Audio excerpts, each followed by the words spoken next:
عقیل بھائی السلام علیکم۔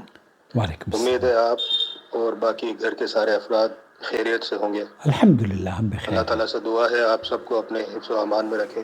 آمین آمین یا عقیل رب بھائی میرا ایک العالمین۔ چھوٹا سا سوال ہے۔ ہمارے پاس ایک میل کیٹ تھا، بلا، جس کا کل انتقال ہو گیا۔ وہ گھر کے سب سے زیادہ کلوز تھا اور گھر کے ممبر کی جیسے ہی تھا۔ تو میں یہ جاننا چاہتا ہوں کہ اس کے لیے ہم کس طرح کی دعا کر سکتے ہیں؟ جنت جیسی چیزوں کے لیے ہم اس کے لیے دعا کر سکتے ہیں کہ اللہ تعالیٰ اس کو عطا فرمائے، یا کس طرح کی دعا کی جا سکتی ہے اپنے پالتو جانور کے لیے؟ اگر آپ اس پہ روشنی ڈال دیں، وضاحت کر دیں تو بہت مہربانی ہوگی۔ السلام علیکم ورحمۃ اللہ وبرکاتہ۔ وعلیکم میں جے پور سے السلام۔ بات کر رہا ہوں، محمد فیروز خان۔ جے پور سے جزاک محمد اللہ خیر۔ فیروز خان۔ جے پور والوں کو میرا سلام، اور اللہ تعالی ہمیں یہاں بھی ملائے اور جنت میں بھی ملائے۔ جے پور جانے کی بڑی خواہش ہے مجھے، اگر موقع ملا تو نیکسٹ ٹائم ضرور آپ کے شہر میں حاضر ہوں گا۔ اس وقت تو میں دہلی سے آپ سے مخاطب ہوں۔ دیکھیے، فوت شدہ بہائم کے لیے، یا فوت شدہ جانوروں کے لیے، یا فوت شدہ جو چرند پرند ہوتے ہیں، ان کے لیے دعائے مغفرت کرنے کا کوئی صیغہ نہ قرآن میں موجود ہے اور نہ ہی احادیث میں موجود ہے۔ البتہ ایک چیز بہت طبیعی ہے کہ جب انسان کسی جانور کو، پالتو جانور کی پرورش کرتا ہے، چاہے وہ طوطا ہو، کبوتر ہو، یا اللہ آپ کا بھلا کرے چڑیا ہو، بلی ہو جیسے آپ کے گھر میں تھی، اس کی وفات پر اسے تکلیف ضرور ہوتی ہے، اور اس تکلیف کا سبب قرآن اور احادیث میں ذکر کیا گیا ہے، اور قرآن اور حدیث میں اس کے لیے کچھ خوبصورت باتیں آپ کے ساتھ شیئر کرنا چاہتا ہوں۔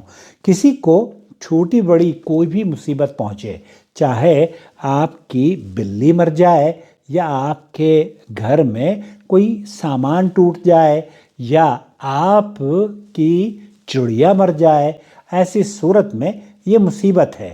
شرعاً اسے صبر کرنا چاہیے۔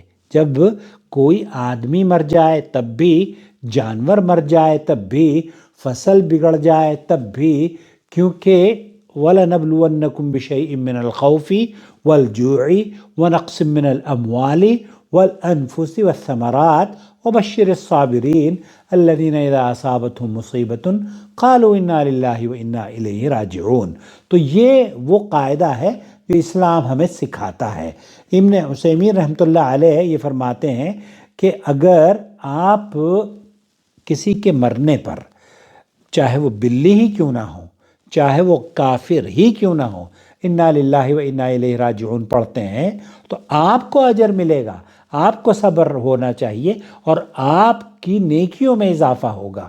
اس سے قطع نظر کہ وہ جو چلا گیا ہے، اب بلیوں کے لیے جنت اور جہنم کا تذکرہ نہیں ہے، وہ تو تراب ہو جائیں گی، وہ تو اللہ رب العالمین کے یہاں ان کے لیے جنت اور جہنم کا تذکرہ نہیں ہے۔ البتہ جو بات شیخ محمد صالح عثیمین نے فرمائی، کسی بھی تکلیف کے پہنچنے پر مومن کے لیے ضروری ہے کوئی انا للہ و انا الیہ راجعون پڑھے، کیونکہ اللہ تعالیٰ نے ایسے لوگوں کی تعریف کی ہے، اور صحیح حدیث میں آتا ہے، اللہ کے رسول صلی اللہ علیہ وسلم نے فرمایا کہ کسی بھی مسلمان کو کوئی بھی تکلیف پہنچے اور اس کے بعد وہ کہے اللہم اجرنی فی مصیبتی واخلف لی خیرا منہا، یہ وہ دعا ہے جو کہ بہت خوبصورت دعا ہے۔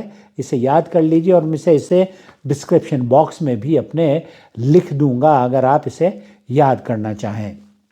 اللہم اجرنی فی مصیبتی واخلف لی خیرا منہا، یا اللہ مجھے میری مصیبت میں اجر سے نواز اور مجھے اس کا بہتر نعم البدل عطا فرما۔ بلی مر گئی ہے تب آپ کو بہتر نعم البدل اللہ رب العالمین اسے اجر بھی عطا فرمائے گا، اور بہتر نعم البدل، یہ صحیح مسلم کی روایت ہے۔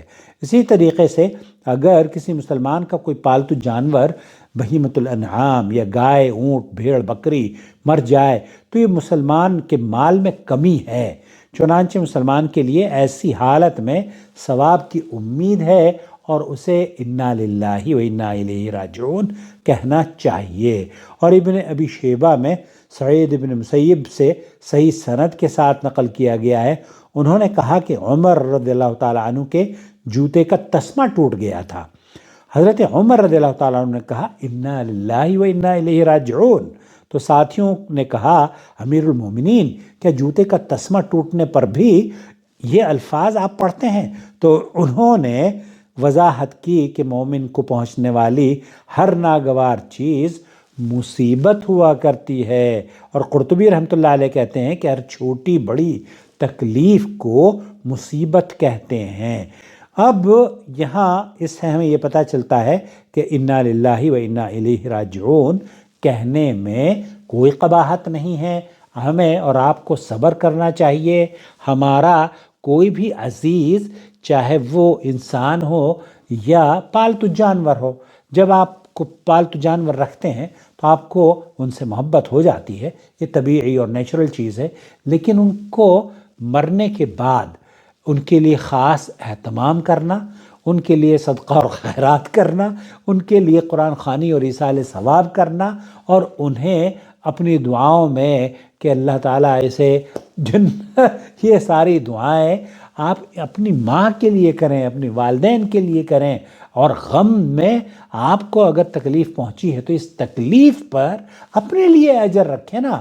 آپ اللہ سے دعا مانگیں کہ اللہ تعالیٰ اللہم اجرنی فی مصیبتی واخلف لی خیرا منہا، تو یہ دعا آپ پڑھیں، نہ کہ اس کے غم میں آپ ہلکان ہو جائیں، کیونکہ یہ آپ طبیعی، یہ تو بہت نیچرل سی چیز ہے کہ آپ کو محبت ہوگی، لیکن اس کے غم میں آپ ہلاکت، یا بعض مرتبہ تو بہت سارے یہاں دہلی میں آج کل کتوں کا فیشن چل رہا ہے، اور بلکہ کتے کیا کرتے ہیں، انہوں نے جینا دوبر کیا ہوا ہے دہلی کے، بلکہ ہندوستان میں عام طور پر لوگ پال لیتے ہیں۔